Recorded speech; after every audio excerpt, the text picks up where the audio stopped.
ദൈവനാമത്തിന് മഹത്വം ഉണ്ടാകട്ടെ. എൻ്റെ പേര് മേഘ. ഞാൻ കൊല്ലത്ത് നിന്ന് വരുന്നു. ഞാൻ ആദ്യമായിട്ട് കൃപാസനത്തിൽ വരുന്നത് 2023 സെപ്റ്റംബറിലാണ്. ഞാനൊരു എക്സാം എഴുതിയിരുന്നു. ആ എക്സാം എഴുതി കഴിഞ്ഞപ്പോൾ എനിക്ക് ഭയങ്കര പാടായിരുന്നു. ഞാൻ തീരെ വയ്യാണ്ട് പോയി എഴുതിയ എക്സാം ആയിരുന്നു അത്. അപ്പം ജയിക്കില്ല എന്ന് എനിക്ക് ഉറപ്പായിരുന്നു, കാരണം പേപ്പറിലൊന്നും എഴുതിയിട്ടില്ല. അങ്ങനെ ഇരിക്കുമ്പോഴാണ് ഞാൻ യൂട്യൂബിൽ കൃപാസനത്തിലെ വീഡിയോസ് കാണുന്നത്. അപ്പം ഞാൻ വിചാരിച്ചു കൃപാസനത്തിൽ വന്ന് ഉടമ്പടി എടുക്കാമെന്ന് വിചാരിച്ചു. വന്ന് ഉടമ്പടി എടുത്തു. അച്ഛൻ പറഞ്ഞ പോലെ എല്ലാ കാര്യങ്ങളും പ്രാർത്ഥിക്കുന്നുണ്ടായിരുന്നു. പ്രേക്ഷിത പ്രവർത്തികളും കാരുണ്യ പ്രവർത്തികളും എല്ലാം ചെയ്യുന്നുണ്ടായിരുന്നു. അങ്ങനെ പ്രാർത്ഥിച്ചു. എക്സാം റിസൾട്ട് വരാറായി. അപ്പോഴും വലിയ പ്രതീക്ഷയില്ല, കാരണം ഞാൻ പേപ്പറിലൊന്നും എഴുതിയിട്ടില്ല. പിന്നെ ഞാൻ എങ്ങനെ ജയിക്കാനാണെന്ന് വിചാരിച്ചിരുന്നു. പക്ഷേ റിസൾട്ട് വന്നപ്പോൾ എന്നെ മാതാവ് ജയിപ്പിച്ചു. എനിക്ക് വളരെയധികം സന്തോഷമായി. അതിന് റിസൾട്ട് എല്ലാം വന്നു കഴിഞ്ഞപ്പം ഞാനൊരു കമ്പനിയിൽ ജോലിക്ക് കയറിയപ്പം അവിടുത്തെ ജോലിക്ക് കയറാനായിട്ടുള്ള മെയിൻ ക്രൈറ്റീരിയ എന്ന് പറയുന്നത് കമ്മ്യൂണിക്കേഷൻ സ്കില്ലായിരുന്നു. അപ്പം ഇംഗ്ലീഷ് മാത്രം നല്ലോണം ഹാൻഡിൽ ചെയ്താൽ മാത്രം മതിയായിരുന്നു. അങ്ങനെ ഞാൻ ജോലിക്ക് കയറിക്കൊണ്ടിരുന്ന സമയത്ത് തന്നെ എല്ലാ കുട്ടികളെയും പോലെ പുറത്ത് പോയി പഠിക്കണം എന്നൊരാഗ്രഹം ഉണ്ടായിരുന്നു. അങ്ങനെ ഞാൻ IELTS വേണ്ടി പ്രിപ്പയർ ചെയ്തു. IELTS ഡേറ്റ് എടുത്തു. ജോലിക്ക് കയറി. എൻ്റെ ഷിഫ്റ്റ് എന്ന് പറയുന്നത് ഈവനിങ് 5:30 തൊട്ട് മോർണിംഗ് 5:30 വരെയുള്ള ഷിഫ്റ്റായിരുന്നു. അപ്പം എനിക്ക് നല്ലോണം പ്രാർത്ഥിക്കാനൊന്നും പറ്റുന്നില്ല. പ്രാർത്ഥനയിൽ ഞാൻ ഉളപ്പിത്തുടങ്ങി. എനിക്ക് ധ്യാനം കേൾക്കാനോ സാക്ഷ്യങ്ങൾ കേൾക്കാനോ ഒന്നും പറ്റുന്നില്ല. പ്രാർത്ഥന കറക്റ്റായിരുന്നില്ല. ഉടമ്പടിയിൽ ഉളപ്പിയതിന് ഇതായിട്ട് ഞാൻ IELTS എഴുതി. എനിക്ക് IELTS റിക്വയർഡ് സ്കോർ കിട്ടിയില്ല. ഒരു IELTS എക്സാമിന് 17,000 രൂപയാണ്. എൻ്റെ വളരെ കഷ്ടപ്പെട്ട വീട്ടിലാണ് ഞാൻ വരുന്നത്. അപ്പോഴത്തേനും അടുത്ത IELTS ഡേറ്റ് എടുത്തപ്പോഴത്തേനും അപ്പോഴും ഞാൻ പോയി എഴുതി. കിട്ടുമെന്ന് വിചാരിച്ച് പോയി എഴുതി. അപ്പോഴും എനിക്ക് കിട്ടിയില്ല. അപ്പം ഞാൻ ഭയങ്കരമായിട്ട് കരഞ്ഞ് പ്രാർത്ഥിച്ചു, മാതാവേ, എൻ്റെ അച്ഛനെ അമ്മ നോക്കാൻ ഞാൻ മാത്രമേ ഉള്ളൂ, എനിക്ക് എന്തെങ്കിലും ഒരു വഴി കാണിച്ചു തരണം, എനിക്ക് വേറെ വഴിയൊന്നുമില്ല എന്നും പറഞ്ഞ് ഇനി ഡേറ്റ് എടുക്കാനായിട്ട് എൻ്റെ പൈസയും ഇല്ല. അങ്ങനെ ഇരിക്കെ എൻ്റെ ചേച്ചിയുടെ ഒരു ഫ്രണ്ട് എന്നോട് പറഞ്ഞു, നിനക്ക് ഞാൻ പൈസ തരാമെന്ന് പറഞ്ഞു. അപ്പം ഞാൻ പറഞ്ഞു, ചേട്ടാ, എനിക്ക് പൈസ എപ്പോൾ തിരിച്ചു തരാൻ പറ്റുമെന്ന് എനിക്കറിയത്തില്ല, ഞാൻ എവിടെയെങ്കിലും എത്തിയതിന് ശേഷം മാത്രം എനിക്കിത് തരാൻ പറ്റുമെന്നും പറഞ്ഞു ആ ചേട്ടനെ ഞാൻ കടം മേടിച്ച് പോയി പരീക്ഷ എഴുതാൻ പോയപ്പം ഞാൻ മാതാവിൻ്റെ അടുത്ത് പ്രാർത്ഥിച്ചു, മാതാവ് എന്നെ രക്ഷപ്പെടുത്തണം. എൻ്റെ വീട്ടിലൊരു അച്ഛനും അമ്മയുണ്ട്. എൻ്റെ അച്ഛന് 71 വയസ്സുണ്ട്. എൻ്റെ അച്ഛൻ്റെ അമ്മയുടെ കല്യാണം കഴിഞ്ഞ് 11 വർഷം കഴിഞ്ഞാണ് എൻ്റെ ചേച്ചി ഉണ്ടാവുന്നത്. അത് കഴിഞ്ഞ് 7 വർഷം കഴിഞ്ഞപ്പോഴായിരുന്നു ഞാൻ ജനിക്കുന്ന സമയത്ത് എൻ്റെ അമ്മയ്ക്ക് യൂട്രസിലൊരു ഗ്ലാൻഡൊക്കെ വന്നിട്ട് ഡോക്ടർ പറഞ്ഞിരുന്നു, ഈ കുട്ടിയെ വേണ്ട, കാരണം അത് ഭയങ്കര റിസ്ക്കാണ്, നിങ്ങൾക്ക് ഇത്ര ഏജും ആയില്ലേ, വേണ്ട എന്ന് പറഞ്ഞു. അപ്പോഴും എൻ്റെ അമ്മ പറഞ്ഞു, എനിക്കില്ലാതിരുന്നുണ്ടായ 2 മക്കളാണ്, ഇവിടെ ഞാൻ വേണ്ട എന്ന് വെക്കുന്നില്ല എന്നും പറഞ്ഞിട്ടാണ് എനിക്ക് അമ്മയെ ജന്മം തന്നത്. അതിനോട് എൻ്റെ അമ്മയ്ക്ക് 1000 നന്ദി ഞാൻ ഇപ്പോൾ പറയുന്നു. അങ്ങനെ ഇരിക്കെ എൻ്റെ അച്ഛനിപ്പോൾ ജോലിയൊന്നും ചെയ്യാൻ പറ്റത്തില്ല. 72 വയസ്സുള്ള മനുഷ്യനെ എങ്ങനെ ഉണ്ടാക്കാനാ പൈസ? അപ്പോൾ എനിക്ക് ചോദിക്കാനൊന്നും ആരുമില്ല. അങ്ങനെ ഞാൻ ചേട്ടൻ്റെ അടുത്ത് പറഞ്ഞു, ചേട്ടാ, എനിക്ക് പൈസ തരുമോ, ഞാൻ എപ്പോഴെങ്കിലും ഞാനത് തിരിച്ചു തരാമെന്നും പറഞ്ഞ് ആ പൈസ മേടിച്ചു പോയി IELTS എക്സാം എഴുതി. മുമ്പിലത്തെ കണക്കല്ല, കുഴപ്പമില്ലായിരുന്നു എന്നേ പറയാൻ പറ്റത്തുള്ളൂ. വലിയ പാടുമല്ലായിരുന്നു, എന്നാൽ എളുപ്പമല്ലായിരുന്നു. അങ്ങനെയായിരുന്നു. ജയിക്കുമെന്നും ഉറപ്പില്ലായിരുന്നു. അങ്ങനെ പോയി ഞാൻ പരീക്ഷ എഴുതി. അപ്പോഴും ഞാൻ മാതാവിനോട് പ്രാർത്ഥിക്കുന്നുണ്ട്, ഇത് എൻ്റെ മെറിറ്റ് വഴി കിട്ടിയതാണ്, എനിക്ക് വേണ്ട, ഇത് ഗ്രേസ് വഴി തന്നെ കിട്ടിയതാണെന്ന് എനിക്ക് ഉറപ്പ് വരുത്തണം. അതുകൊണ്ട് ഈ എക്സാമിന് ഞാൻ ജയിക്കുവാണെങ്കിൽ എനിക്ക് എന്തെങ്കിലും ഒരു അടയാളം മാതാവേ കാണിച്ചു തരണമെന്നും പറഞ്ഞ് ഞാൻ പ്രാർത്ഥിച്ചു. അങ്ങനെ ഇവിടെ വന്ന് ഉടമ്പടി പുതുക്കി എക്സാം റിസൾട്ട് വരുന്നത് നോക്കിയിരുന്നു.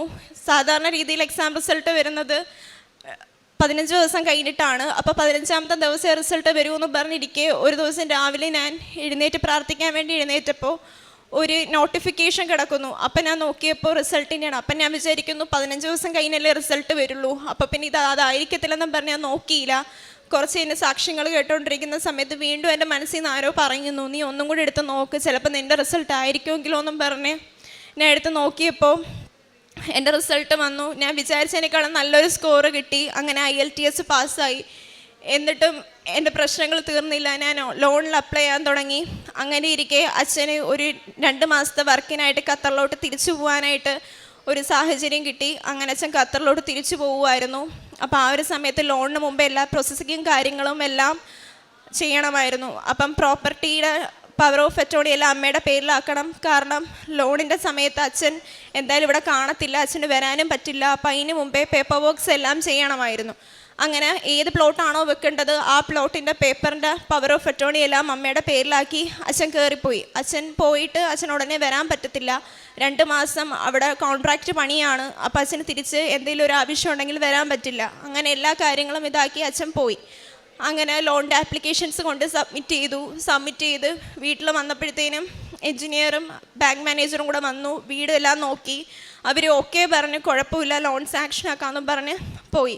അപ്പം കുഴപ്പമില്ല എന്ന് പറഞ്ഞായിരുന്നു, സാങ്ഷൻ ആവുമെന്നും പറഞ്ഞിരുന്നു. അടുത്ത ദിവസം രാവിലെ ബാങ്ക് മാനേജർ എന്നെ വിളിച്ചിട്ട് പറയുന്നത്, മേഘ നിനക്ക് ലോൺ സാങ്ഷൻ ആവത്തില്ല, കാരണം പ്രോപ്പർട്ടിയിൽ എന്തോ പ്രശ്നമുണ്ടെന്ന് പറഞ്ഞു. ഞാൻ ഓടി ബാങ്കിലോട്ട് വന്നപ്പം എനിക്ക് 21 വയസ്സുള്ള എൻ്റെ അടുത്ത് മാനേജർ പറയുകയാണ്, 30 ലക്ഷം രൂപ നീ എങ്ങനെയെങ്കിലും ഒപ്പിക്കണം, നിനക്ക് ലോൺ സാങ്ഷൻ ആവത്തില്ലെന്ന്. എന്ത് ചെയ്യണമെന്ന് എനിക്ക് അറിഞ്ഞുകൂടാ. ഞാൻ ബാങ്കിൽ ഇരുന്ന് പൊട്ടിക്കരയുവാണ്. കാരണം എൻ്റെ അച്ഛനെയും അമ്മയും എനിക്ക് നോക്കണം, എനിക്ക് വേറെ വഴിയില്ല. കൂടെ നിന്ന കൂട്ടുകാരും എല്ലാവരും പോകുമ്പോഴും ഞാൻ പ്രാർത്ഥിച്ചിരുന്നു, എനിക്ക് പോകാൻ പറ്റുന്നില്ല, എനിക്കായിട്ട് നീ ഒന്നും തരണ്ട മാതാവേ, എൻ്റെ അച്ഛനെയും അമ്മയെ നോക്കാൻ വേണ്ടി എനിക്ക് എന്തെങ്കിലും ഒരു വഴി കാണിച്ചു തരണേ. വീട്ടിലുള്ളവരുടെ അടുത്തും സഹോദരങ്ങളുടെ അടുത്തും അതുപോലെ തന്നെ കുടുംബക്കാരുടെ അടുത്തൊക്കെ ഞാൻ ഇത് ചെന്ന് എൻ്റെ വിഷമങ്ങൾ പറയുമ്പം അവർ എനിക്ക് ഒരു സപ്പോർട്ട് പോലും തരാതെ അവരെന്നോട് പറഞ്ഞത്, മോളെ 35 വയസ്സുള്ള ഒരാളുണ്ട്, കല്യാണം ആലോചിക്കട്ടെ, അതാകുമ്പോൾ കുഴപ്പമില്ലല്ലോ, കല്യാണം കഴിക്കാന്നൊക്കെ പറഞ്ഞ് എന്നെ തളർത്തുമായിരുന്നു. എൻ്റെ പഠിത്തത്തിനെ പറ്റി ഒന്നും ആരും കേൾക്കാൻ പോലും നിൽക്കത്തില്ല. ഞാൻ പോയിക്കാൻ എൻ്റെ അച്ഛനും അമ്മയ്ക്കും ആരുമില്ല എന്ന് വിചാരിച്ച് എന്ത് ചെയ്യുമെന്നും പറഞ്ഞ് ഞാൻ ബാങ്ക് മാനേജറിൻ്റെ ഫ്രണ്ടിൽ നിന്ന് പൊട്ടിക്കരഞ്ഞു. ഞാൻ അവിടെ നിന്ന് ഇറങ്ങി, മാനേജറിൻ്റെ അടുത്ത് ഇറങ്ങി എനിക്ക് എന്ത് ചെയ്യണമെന്ന് അറിഞ്ഞൂടെ, ലോൺ സാങ്ഷൻ ആവുമെന്നും പറഞ്ഞിരിക്കുന്നത് എൻ്റെ അമ്മയെടുത്ത് ഞാൻ എന്ത് പറയുമെന്ന് എനിക്കറിയത്തില്ല. അങ്ങനെ ഞാൻ അവിടെ നിന്ന് അടുത്തുള്ളൊരു പള്ളിയിലോട്ട് ഞാൻ ഇറങ്ങി ഓടി. ഞാൻ പള്ളിയിൽ ചെന്ന് മാതാവിൻ്റെ അടുത്ത് എന്ത് പറയുമെന്ന് അറിയാൻ പോയത് അവിടെ നിന്നപ്പം പള്ളി കയറിയപ്പോൾ ഞാൻ കാണുന്നത് ഒരു ആൻറ്റി പള്ളിയുടെ അകത്ത് നിന്ന് പൊട്ടിക്കരയുന്നതോ, ഒരു മോളെയും കൈ പിടിച്ച്. അപ്പം ഞാൻ അതിന് കണ്ടപ്പോൾ എനിക്ക് എൻ്റെ അമ്മയെ പോലെ തന്നെ തോന്നി. ഞാൻ ചെന്നിട്ട് ചോദിച്ചു എന്തോ പറ്റിയെന്ന് ചോദിച്ചപ്പം ആൻറ്റി പറഞ്ഞത്, മോളെ ആരോ എന്നെ വിശ്വസിച്ച് കുറച്ച് പൈസ ഏൽപ്പിച്ചു, ഞാനത് ആർക്കോ കൊടുത്തു, അവരെനിക്കത് തിരിച്ച് തരുന്നില്ല, ഇപ്പം അവരുടെ ഫ്രണ്ടിൽ ഞാൻ കള്ളിയായിരിക്കുക, എനിക്ക് അവർക്ക് ആ പൈസ തിരിച്ചു കൊടുക്കണം, അതിനുവേണ്ടി ഒരു ലോണിന് അപ്ലൈ ചെയ്തിട്ട് കുറേ നാളായിട്ട് ഞാൻ കിടന്ന് ഓടുക, എനിക്കത് ശരിയായില്ല, എനിക്ക് എന്ത് ചെയ്യണമെന്ന് എനിക്കറിയത്തില്ല എന്ന് പറഞ്ഞ് ആ അമ്മ മോളെയും കൊണ്ട് ആ പള്ളിയുടെ രൂപത്തിൽ കിടന്ന് കരയുവാണ്. ഞാൻ ചെന്ന് ആ അമ്മയെ എഴുന്നേൽപ്പിച്ചിട്ട് അവിടെ ഇരുത്തിയിട്ട് ഞാൻ പറഞ്ഞു, അമ്മ വിഷമിക്കേണ്ട, അമ്മ ഇരുന്ന് പ്രാർത്ഥിക്ക്, അമ്മയ്ക്ക് വേണ്ടി ഞാനും പ്രാർത്ഥിക്കാമെന്ന് പറഞ്ഞു. എൻ്റെ വിഷമങ്ങൾ അപ്പോഴും ഞാൻ മാതാവിൻ്റെ അടുത്ത് പറഞ്ഞില്ല. കാരണം ഒരു 2 ലക്ഷം രൂപയ്ക്ക് അമ്മ വന്ന് അവിടെ നിൽക്കുമ്പം 30 ലക്ഷം രൂപ എങ്ങനെ ഒപ്പിക്കുമെന്ന് അറിയാൻ വയ്യാന്ന് ഞാൻ ആ പള്ളിയിൽ ഇരിക്കുമായിരുന്നു. അപ്പോൾ അമ്മേൻ്റെ അടുത്ത് പറഞ്ഞു, ഞാൻ അമ്മയുടെ അടുത്ത് പറഞ്ഞു, അമ്മ പ്രാർത്ഥിച്ചോ, അമ്മയ്ക്ക് വേണ്ടി ഞാനും പ്രാർത്ഥിക്കാമെന്ന് പറഞ്ഞു. അപ്പം അമ്മയുടെ അടുത്ത് പറഞ്ഞു, ഞാൻ കൃപാസനത്തിൽ പോയി ഉടമ്പടി എടുത്തിട്ടുണ്ട്, എന്നിട്ട് മാതാവ് എന്നെ തിരിഞ്ഞു നോക്കിയില്ല, അതുകൊണ്ട് ഞാൻ കാശ് രൂപ ഊരി ബാഗിൽ വെച്ചു എന്നൊക്കെ പറഞ്ഞാൽ അമ്മ എന്നോട് പറയുമ്പോൾ ഞാൻ പറഞ്ഞു അങ്ങനെ പറയരുതെന്നും പറഞ്ഞിട്ട് അമ്മയുടെ ബാഗിൽ നിന്ന് ആ കാശ് രൂപ എടുത്ത് അമ്മയുടെ കഴുത്തിലിടാനും പറഞ്ഞു. ഞാൻ അമ്മയുടെ ഫോൺ എടുത്തിട്ട് പറഞ്ഞു, ചൊവ്വാഴ്ചയാണ്, ഓൺലൈനിൽ ധ്യാനം കാണും, അമ്മ ഈ ധ്യാനം ഇടുന്നിരുന്ന് കേക്ക്, ധ്യാനം കേട്ട് കഴിയുമ്പോഴത്തേന് എന്തെങ്കിലും ഒരു പോസിറ്റീവ് ന്യൂസ് അമ്മയ്ക്ക് കിട്ടുമെന്നും പറഞ്ഞ് ആ പള്ളിയിലിരുത്തി അമ്മയ്ക്ക് ആ ധ്യാനം ഇട്ട് കൊടുത്തിട്ട് ഞാൻ പള്ളിയിൽ നിന്ന് ഇറങ്ങി. എൻ്റെ വിഷമങ്ങളൊന്നും ഞാൻ പറഞ്ഞില്ല. എൻ്റെ വിഷമം പറയാൻ വേണ്ടി ചെന്നപ്പം എനിക്ക് അതിലും വലിയൊരു വിഷമമായിട്ടാണ് ഞാൻ അവിടെ നിന്ന് ഇറങ്ങിയത്. എൻ്റെ കയ്യിലൊരു 100 രൂപ ഉണ്ടായിരുന്നു.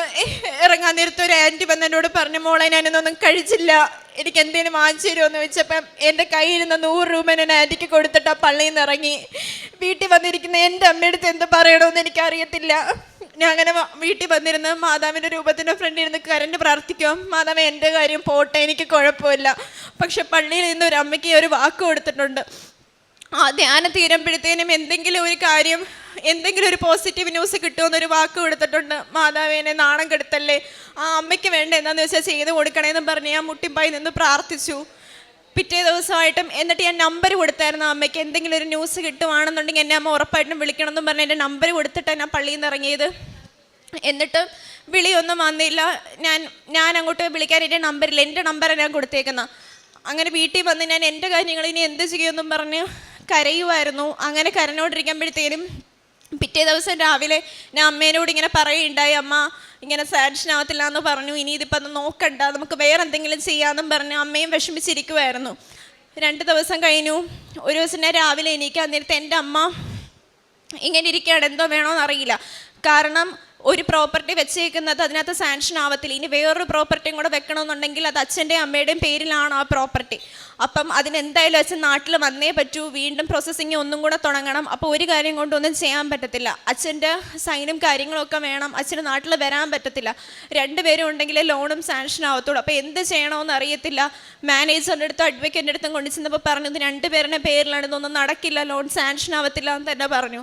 മുട്ടിപ്പായി ഞാൻ പ്രാർത്ഥിച്ചിട്ട് എന്ത് ചെയ്യണം മാതാവേ എന്ന് എനിക്കറിയില്ല എന്നും പറഞ്ഞ് ഞാൻ എന്നും ഇരുന്ന് കരയുമായിരുന്നു. എൻ്റെ കൂടെയുള്ള കൂട്ടുകാരും ഒക്കെ പുറത്തു പോകുമ്പം അവർക്ക് എല്ലാ സഹായങ്ങളും ഞാൻ ചെയ്തു കൊടുത്തിട്ടുണ്ട്. പക്ഷേ എൻ്റെ ഒരു ആവശ്യം വന്നപ്പം ആരും ഒന്ന് തിരിഞ്ഞു പോലും നോക്കിയിട്ടില്ല. അങ്ങനെ ഇരിക്കും ഒരു ദിവസം രാവിലെ എണീറ്റപ്പം എൻ്റെ അമ്മ പറഞ്ഞു, എന്നെ മീനു എന്നാണ് വിളിക്കുന്നത്. അപ്പം അമ്മ പറഞ്ഞു, മീനു ഇനി വന്ന് നീ ഈ പ്രമാണം ഒന്ന് വായിച്ചു നോക്കേ, ഇത് എൻ്റെ മാത്രം പേരിലല്ലേ. അപ്പം ഞാൻ പറഞ്ഞ്, അമ്മ അങ്ങനെ അല്ലല്ലോ പറഞ്ഞു, അവരെല്ലാവരും പറഞ്ഞു രണ്ടുപേരെയും പേരിലാന്നല്ലേ പറഞ്ഞത്. മോളെ ഞാൻ രാത്രി കിടന്നുറങ്ങിയപ്പം ആരോ വന്ന് എൻ്റെ അടുത്ത് പറയുന്നു, നീ ആ പ്രമാണം ഒന്നും കൂടെ നോക്കെന്നും പറഞ്ഞ് എടുത്തു വെച്ച് നോക്കിയപ്പോൾ ആ പ്രമാണം എൻ്റെ മാത്രം പേരിലാണ്. അപ്പം ഞാൻ മാത്രം ഇതിന് സൈൻ ചെയ്താൽ മതി എന്ന് പറഞ്ഞു. അത്ഭുതമാണോ എന്തോ ആണെന്ന് എനിക്കറിയത്തില്ല. ബാങ്ക് മാനേജറും അഡ്വക്കേറ്റും എല്ലാം ഇത് സാങ്ഷൻ ആവത്തില്ല, രണ്ടുപേരിൽ ആണെന്ന് പറഞ്ഞ പ്രമാണം എങ്ങനെ എൻ്റെ അമ്മയുടെ പേരിൽ മാത്രമായെന്ന് എനിക്കറിയത്തില്ല. ഓരോ ദിവസവും ഞാൻ അവിടെ നിന്ന് പൊട്ടി കരയുമായിരുന്നു. എൻ്റെ വിഷമങ്ങളെ ആരെടുത്ത് പറയുമെന്ന് അറിയാൻ വേണ്ടി കരയുന്ന സാഹചര്യത്തിൽ എനിക്ക് എൻ്റെ വീട്ടിൽ ആരെങ്കിലും ഉള്ളപ്പോൾ കരയാൻ പറ്റത്തില്ല. കാരണം എൻ്റെ അമ്മയ്ക്കും അച്ഛനും ഒരുപാട് അസുഖങ്ങളുള്ളതാണ്. ഞാൻ കരഞ്ഞേ എന്തെങ്കിലും ആവുമെന്ന് വിചാരിച്ച് അവരും കൂടെ കരയും. അങ്ങനെ ഇരിക്കുമ്പോൾ എൻ്റെ അച്ഛനും അമ്മയും എങ്ങനെയെങ്കിലും പുറത്ത് പോകണമെന്ന് ഞാൻ വിചാരിച്ചിരിക്കും. എന്നാലല്ലേ എനിക്കൊന്ന് മനസ്സമാധാനമായിട്ട് കരയാൻ പറ്റൂ. എൻ്റെ അച്ഛനും അമ്മയും എങ്ങോട്ടെങ്കിലും പോകുന്ന ഗ്യാപ്പിന് ഇവിടെ നിന്ന് കിട്ടിയ മാതാവിൻ്റെ രൂപവും പിടിച്ച് ഞാൻ പൊട്ടി കരയുമായിരുന്നു. ഞാൻ പറയും, മാതാവി ഒന്ന് എൻ്റെ അടുത്ത് വന്നൂടെ, എന്നെ ഒന്ന് സമാധാനിപ്പിച്ചൂടെ, എനിക്ക് ആരുമില്ല, എനിക്ക് എൻ്റെ വിഷമം ആരെടുത്തും പറയാൻ പറ്റത്തില്ല, ആർക്കും ഒരു ദ്രോഹവും ഞാൻ ചെയ്തിട്ടില്ല, എനിക്കൊന്നും വേണ്ട, എൻ്റെ അച്ഛനും അമ്മയും മാത്രം നോക്കിയാൽ മതി, അതിനുള്ളത് മാത്രം എനിക്ക് തന്നാൽ മതി, പുറത്ത് പോകണ്ടെങ്കിൽ വേണ്ട, കുഴപ്പമില്ല എന്നൊക്കെ പറഞ്ഞ് ഞാൻ പൊട്ടിക്കരയുന്ന സാഹചര്യം ഞാൻ പറഞ്ഞു, മാതാവേ ഒന്ന് എൻ്റെ അടുത്ത് വന്നൂടെ എന്ന് പറഞ്ഞിരുന്ന് നിലവിളിക്കുമായിരുന്നു. അപ്പം പുറത്തൊരു മണിയടി കേട്ടു. അപ്പം ഞാൻ വിചാരിച്ചു ഐസോ മറ്റോ എന്തോ പോവുകയാണ്. എന്നിട്ട് ഞാൻ മാതാവിൻ്റെ രൂപം പിടിച്ച് പൊട്ടി കരഞ്ഞപ്പെടുത്തേനും വീണ്ടും മണിയടിയുടെ ശബ്ദം ഇങ്ങനെ ഉയർന്നുകൊണ്ടേയിരുന്നു. അങ്ങനെ ഞാൻ വാതിൽ തുറന്ന് കരഞ്ഞോടി ഞാൻ നേരെ റോഡിലോട്ട് ഓടി. എന്തുവാണെന്നറിയാൻ വേണ്ടി ഞാൻ നേരെ റോഡിലോട്ട് ഓടി ചെന്നപ്പോൾ ഞാൻ കാണുന്നത് ഒരു മാതാവിൻ്റെ രൂപമാണ്.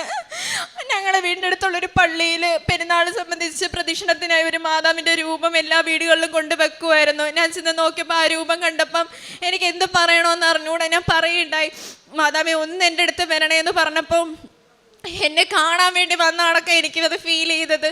ഓരോ പ്രാവശ്യവും ഓരോ കാര്യങ്ങളും പറഞ്ഞ് ഞാൻ കരയുമ്പം ആരെടുത്ത് പറയും എന്ത് പറയും എന്നറിയാൻ വയ്യാടി ഞാൻ ഇരുന്നിട്ടുണ്ട്. അപ്പോഴും ഓരോ അടയാളങ്ങളായി ഓരോരുത്തരും എൻ്റെ അടുത്ത് വരും. ബാങ്കിൽ പോയിരുന്ന് ഇത് ലോൺ സാങ്ഷൻ ആവത്തില്ല എന്ന് ആദ്യം പറഞ്ഞ ദിവസം ഞാനിരുന്ന് കരഞ്ഞപ്പോൾ ഒരു ആൻറ്റി എൻ്റെ അടുത്ത് വന്നു, എന്ത് പറ്റി മോളെ എന്ന് ചോദിക്കുമ്പോൾ ഞാൻ കാണുന്നത് ആ ആൻറ്റിയിൽ കൃപാസന മാതാവിൻ്റെ കീ ചെയിനാണ് ഞാൻ കാണുന്നത്. ഓരോരുത്തരെയും ഞാൻ ഓരോരോ സാധനത്തിലൂടെ പോകുമ്പോഴും മാതാവ് എൻ്റെ അടുത്തോട്ട് അയക്കുമായിരുന്നു. അങ്ങനെ ഇരിക്കെ ലാസ്റ്റ് ഞാൻ ലോണിൻ്റെ കാര്യത്തിനായിട്ട് ആ പേപ്പറും കൊണ്ട് ചെന്ന് പോയി. അപ്പോൾ അവർ പറഞ്ഞു സാങ്ഷൻ ആക്കി തരാമെന്ന് പറഞ്ഞു. അങ്ങനെ എനിക്ക് ലോൺ സാങ്ഷനായി. അങ്ങനെ നവംബർ 1 മുതൽ എനിക്ക് വിസയ്ക്ക് വെക്കാനായിട്ടുള്ള എല്ലാ കാര്യങ്ങളും ഞാൻ കൊടുത്തു. അപ്പോൾ അവർ പറഞ്ഞു വിസയ്ക്ക് വെക്കാൻ ലേറ്റായി, ഇനി എന്ത് ചെയ്യുമെന്ന് അറിഞ്ഞൂടെ, എന്നാൽ നമുക്ക് മാക്സിമം നോക്കാമെന്ന് പറഞ്ഞു.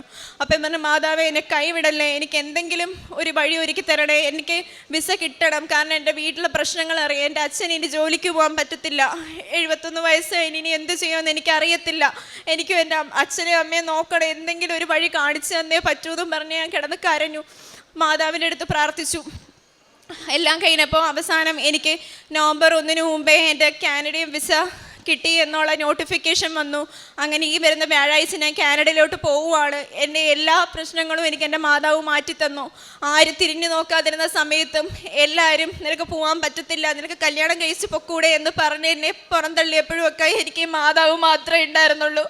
എൻ്റെ വിഷമം ആരെടുത്ത് പറയുമെന്നറിയാൻ വയ്യാതെ ഞാൻ മനസ്സിൽ വിങ്ങിപ്പൊട്ടുന്ന സമയത്തും എനിക്കിവിടുന്ന് അമ്മ മാത്രമേ ഉണ്ടായിരുന്നുള്ളൂ. ഈ അമ്മയില്ലായിരുന്നെങ്കിൽ എനിക്കൊന്നും നടക്കത്തില്ലായിരുന്നു. അതുപോലെ തന്നെ ഇവിടെ വന്ന് ഞാൻ എൻ്റെ ഒരു ഫ്രണ്ട് എനിക്കൊരു പൈസ തന്നു പറഞ്ഞില്ല, അങ്ങനെ ആ ചേട്ടൻ സൗദിക്ക് പോയി. അങ്ങനെ ആ ചേട്ടൻ അവിടെ പോയിട്ട് ജോലിയൊന്നും കിട്ടാതെ ആ ചേട്ടൻ അവിടെ കിടന്ന് കഷ്ടപ്പെടുമായിരുന്നു. അപ്പോഴും ഞാൻ പറഞ്ഞു, മാതാവേ എനിക്ക് സഹായിച്ചിട്ടുള്ളത് കൈവിടല്ലേ. ഞാനൊരു വ്യാഴാഴ്ച ദിവസം ഇവിടെ വന്നിട്ട് ഞാൻ പറഞ്ഞു, മാതാവേ 3 ദിവസത്തിനുള്ളിൽ ആ ചേട്ടന് പെട്ടെന്ന് ഞാനൊരു ജോലി റെഡിയാക്കി കൊടുക്കണേ എന്ന് പറഞ്ഞ് ഞാൻ ഇവിടെ ഒന്ന് പ്രാർത്ഥിച്ചു. ഞാൻ തിരിച്ചു പോയി വീട്ടിൽ ചെന്ന് ഞാൻ ഫോൺ നോക്കുമ്പോൾ ചേട്ടൻ്റെ മെസ്സേജ് കിടക്കുന്നു, എടി എനിക്കൊരു ഇൻ്റർവ്യൂ ശരിയായി എന്ന് പറഞ്ഞു. എന്നിട്ട് പക്ഷേ എനിക്ക് ഇൻ്റർവ്യൂ കിട്ടുമെന്ന് തോന്നുന്നില്ല, അത് ഭയങ്കര പാടാണ്. ഞാൻ പറഞ്ഞു ഞാൻ മാതാവിനെ ഏൽപ്പിച്ചിട്ടാണ് ഞാൻ വന്നത്, ഉറപ്പായിട്ടും കിട്ടും, പേടിക്കണ്ട എന്ന് പറഞ്ഞു. അപ്പം പറഞ്ഞു എടി അവിടെ നിന്ന് എനിക്ക് വിളിയൊന്നും വരുന്നില്ല, അത് കിട്ടില്ല എന്നാണ് തോന്നുന്നതെന്ന് പറഞ്ഞു. ഞാൻ പറഞ്ഞു ഉറപ്പിച്ച് വിശ്വസിക്കൂ, ഉറപ്പായിട്ടും കിട്ടും എന്ന് പറഞ്ഞു. ഒരാഴ്ച കഴിഞ്ഞപ്പം കിട്ടില്ല എന്ന് ഉറപ്പിച്ച് പറഞ്ഞ് ആ കമ്പനിയിൽ നിന്ന് തന്നെ ഇങ്ങോട്ട് വിളിച്ചു, ജോലിക്ക് കിട്ടി, പ്രോജക്റ്റ് കോർഡിനേറ്ററായിട്ട് ജോലിക്ക് കയറാം എന്ന് പറഞ്ഞു. അങ്ങനെ ഒരുപാട് അനുഭവങ്ങളാണ് എനിക്ക് അമ്മ മാതാവ് തന്നിട്ടുള്ളത്.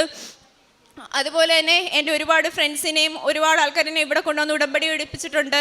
എനിക്ക് പറ്റുന്ന രീതിയിലുള്ള കാരുണ്യ പ്രവർത്തനങ്ങളെല്ലാം ചെയ്യാറുണ്ട്. എൻ്റെ കൈ കിട്ടുന്ന പൈസ അനുസരിച്ച് ഞാൻ ഓരോ അനാഥാലയത്തിൽ പോയി കാണുകയും അവർക്കുള്ള ഫുഡും എല്ലാം ഞാൻ മേടിച്ചു കൊടുക്കും. ആശുപത്രികളിൽ പോവും, രോഗികളെ സന്ദർശിക്കാറുണ്ട്. പത്രങ്ങൾ എപ്പോൾ വന്നാലും പത്രം മേടിച്ചുകൊണ്ട് പോയി എല്ലാവർക്കും കൊടുക്കാറുണ്ട്. പലതവണയും ഞാൻ പത്രം കൊടുക്കുമ്പോൾ ആൾക്കാർ പറയും അയ്യോ വേണ്ട, ഇത് ഞങ്ങളുടെ കയ്യിലുണ്ട്, കൃപാസനത്തിലല്ലേ എന്നൊക്കെ പറയുമ്പോൾ ഞാൻ ഓരോ പത്രം കൊടുക്കുമ്പോഴും ഞാൻ പറയും എന്നെ രക്ഷിച്ചിട്ടുള്ള മാതാവാണിത്, ഇത് കിട്ടിയാൽ നല്ലതേ വരുത്തോളൂ എന്നും പറഞ്ഞ് കൊടുക്കും.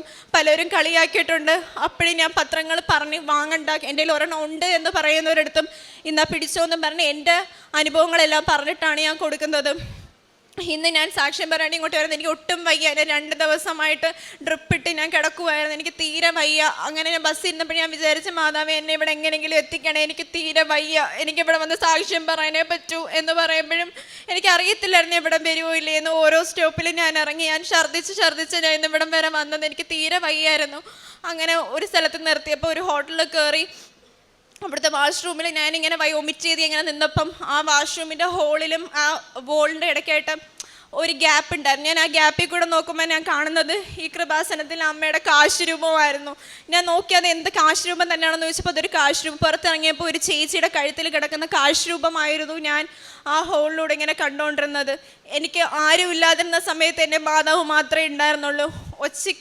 ഉച്ചയ്ക്കും രാത്രിയും എല്ലാം ഞാൻ ഉറക്ക കരയുമ്പോഴും എല്ലാം എനിക്ക് ആരെടുത്തും എൻ്റെ വിഷമങ്ങൾ പറയാൻ പറ്റാതിരുന്ന സമയത്തും പല രീതിയിലും മാതാവാണ് എൻ്റെ അടുത്ത് വന്നിട്ടുള്ളത്. ചില ദിവസങ്ങളിൽ ഞാൻ കണ്ണീരോടെയാണ് ഞാൻ എഴുന്നേറ്റ് വരുന്നത്. അപ്പോഴും കണ്ണാടി നോക്കുമ്പോഴത്തേനും പലതവണ ഞാൻ ഇവിടുത്തെ ഈ അമ്മയുടെ മുഖം അതിൽ കാണുന്നുണ്ടായിരുന്നു. ഇത്രയും അനുഗ്രഹങ്ങൾ തന്ന മാതാവിന് ഈശോയ്ക്ക് 1000 നന്ദി ഞാൻ പറയുന്നു.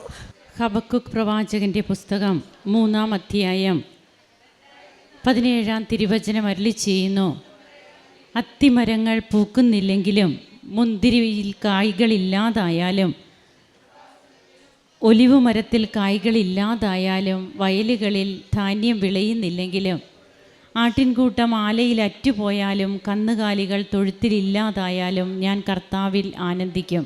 ജീവിതത്തിൻ്റെ പ്രതിസന്ധി ഘട്ടങ്ങൾ, ഈ ഘട്ടത്തിൽ മേഘയ്ക്ക് കൂട്ടുണ്ടായിരുന്നത് മേഘയെടുത്ത ഉടമ്പടിയും പരിശുദ്ധ അമ്മയും. ആ മകള് ഇത് പല പ്രാവശ്യം ഇവിടെ പങ്കുവെച്ചപ്പോൾ പറയുകയുണ്ടായി, ഞാൻ ഒറ്റപ്പെട്ട നിമിഷങ്ങൾ, അതായത് താൻ എങ്ങനെ തൻ്റെ മാതാപിതാക്കളെ നോക്കണമെന്നുള്ള തീവ്രമായ ഒരു ആഗ്രഹം മാത്രമാണ് ഈ മകൾക്കുള്ളത്. അങ്ങനെ തൻ്റെ ഒരു പ്രൊഫഷൻ കഴിഞ്ഞതിന് ശേഷം തനിക്ക് വീണ്ടും ഒരു ജോലിക്ക് വേണ്ടിയിട്ട് ഈ മകള് വിദേശത്തേക്ക് പോകാനുണ്ടാകുന്ന സാഹചര്യങ്ങളൊക്കെയാണ് നാം കേട്ടത്. എന്തെല്ലാമായിരുന്നു പ്രതിസന്ധികൾ. ഈ പ്രതിസന്ധികളൊക്കെ ഈ മകളെ പിടികൂടിയപ്പോഴും തനിക്ക് എങ്ങനെയാണ് ഉടമ്പടിയിൽ ഉറച്ചു നിൽക്കാനായത്, താൻ പിന്തിരിഞ്ഞു പോയില്ല. എത്രയോ തീഷ്ണമായിട്ട് മാതാവിനെ ചേർത്ത് നിർത്തുന്നു, മാതാവിനെ ചേർത്ത് പിടിക്കുന്നു. അങ്ങനെ തൻ്റെ ജീവിതത്തിൽ തനിക്ക് ലഭിക്കില്ല എന്ന് പറഞ്ഞിരുന്ന ലോണൊക്കെ തനിക്ക് സാങ്ഷനാകുന്നതും അതിനുശേഷം വീണ്ടും അതിനു മുൻപ് അത് പ്രമാണം എങ്ങനെയാണ് ആ പ്രമാണം തിരുത്തപ്പെടുന്നത്, ഇതൊക്കെ ഈ മകൾ പറഞ്ഞ് നാം കേൾക്കുമ്പോൾ തീർച്ചയായും ഇവിടെയൊക്കെയാണ് ജീവനുള്ള സാന്നിധ്യമായിട്ട് തൻ്റെ അച്ഛൻ്റെയും അമ്മയുടെയും പേരിലായിരുന്ന പ്രമാണം പിന്നീട് നോക്കുമ്പോൾ അമ്മയുടെ പേരിൽ മാത്രം. അതിൻ്റെ സാഹചര്യങ്ങളെല്ലാം നാം കേട്ടതാണ്, വീണ്ടും റിപ്പീറ്റ് ചെയ്യേണ്ട കാര്യമില്ല. അപ്പോൾ ഇങ്ങനെ ഓരോ കാര്യത്തിലും തന്നെ ചേർത്ത് പിടിക്കുന്ന, തൻ്റെ കാര്യങ്ങൾ ഓരോന്നും പറയുമ്പോൾ തനിക്ക് കൂട്ടായി വരുന്ന ഒരു സ്വർഗത്തിൻ്റെ അമ്മ ഈ അമ്മ തൻ്റെ ജീവിതത്തിൽ ഇന്നെല്ലാമാണെന്ന് മേഘ ഇവിടെ വിളിച്ചു പറയുകയാണ്.